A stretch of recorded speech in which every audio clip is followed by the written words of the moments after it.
15ই অক্টোবরের পরিবর্তে 17ই অক্টোবর অনুষ্ঠিত হবে জুলাই জাতীয় সনদ সই অনুষ্ঠান।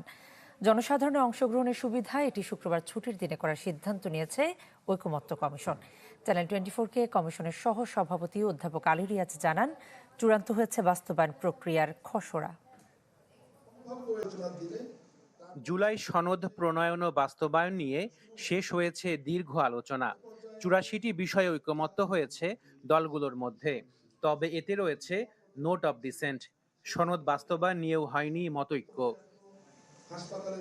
এ অবস্থায় জানানো হয়েছিল 15 অক্টোবর সই হবে জুলাই সনদ। কিন্তু শনিবার প্রধান উপদেষ্টার সাথে বৈঠক করেন কমিশনের সহসভাপতি ডক্টর আলী রিয়াজ, সদস্য বদিউল আলম মজুমদার সহ অন্যরা।